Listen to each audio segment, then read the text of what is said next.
বন্ধুরা, আজ 12ই ভাদ্র, 29শে আগস্ট, বৃহস্পতিবার। আর আজকের দিনেই পালিত হচ্ছে ভাদ্র মাসের শ্রেষ্ঠ একাদশী, অন্নদা একাদশী তথা অজা একাদশী। বহু মানুষ হয়তো আজ এই একাদশী পালন করছেন। যারা একাদশীর ব্রত পালন করছেন তারা নিশ্চয়ই জানেন একাদশী ব্রত পালনের পর অবশ্যই ব্রতকথাটি শ্রবণ করতে হয়, তবেই এর পূর্ণ ফল লাভ করা যায়।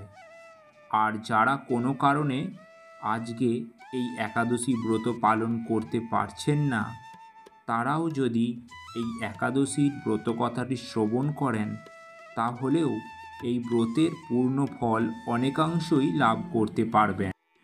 আসুন তাহলে শুনে নেই অন্নদা একাদশী তথা অজা একাদশীর ব্রতকথাটি। একবার মহারাজ যুধিষ্ঠির ভগবান শ্রীকৃষ্ণকে বললেন, হে প্রভু, ভাদ্র মাসের কৃষ্ণপক্ষের একাদশীর নাম কি? এই একাদশীর মাহাত্ম্যই বা কী? আমি শুনতে খুবই আগ্রহী। তখন ভগবান শ্রীকৃষ্ণ বললেন, হে রাজন, আমি সবিস্তারে এই একাদশীর মাহাত্ম্য বর্ণনা করছি। আপনি একাগ্রচিত্তে তা শ্রবণ করুন।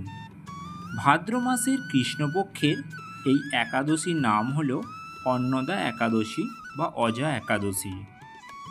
এই একাদশী সর্বপাপ বিনাশকারী। এই ব্রতের প্রসঙ্গে একটি পৌরাণিক ঘটনাও রয়েছে। ভগবান শ্রীকৃষ্ণ বলিলেন, প্রাচীনকালে হরিশ্চন্দ্র নামে এক নিষ্ঠাপরায়ণ সত্যবাদী রাজা ছিলেন। পূর্বকর্মের ফলের জন্য তিনি রাজ্যভ্রষ্ট হন। অবস্থা এমন হয় যে তিনি নিজেকে পর্যন্ত বিক্রি করতে বাধ্য হন। এমনকি তিনি চণ্ডালের দাসত্বও স্বীকার করেন। তিনি শ্মশানের মৃত ব্যক্তির বস্ত্র কররূপে গ্রহণ করতেন। এত দুঃখ কষ্টের মধ্যে তিনি কোথায় যাবেন, কি করবেন, কিভাবে এই দুর্দশা থেকে তিনি মুক্তি পেতে পারেন, এই নিয়ে তিনি দিনরাত বিভোর হয়ে ভাবতে লাগলেন। এমন সময় দৈবক্রমে পর দুঃখে দুঃখী গৌতমী ঋষি তাঁর সম্মুখে উপস্থিত হইলেন, শুধুমাত্র তার সৎকর্মের জন্য।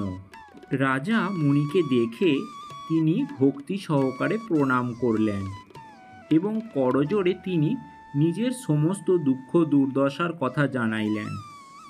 রাজার দুঃখের কথা শুনে মুনিবর অত্যন্ত ব্যথিত হইয়া তিনি বললেন, হে রাজন, ভাদ্র মাসের কৃষ্ণপক্ষের যে অন্নদা একাদশী তা আপনি পালন করুন।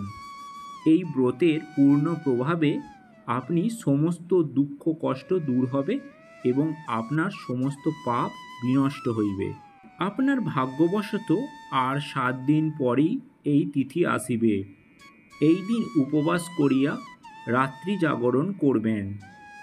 এই কথা বলিয়াই ঋষি সেখান থেকে চলে গেলেন।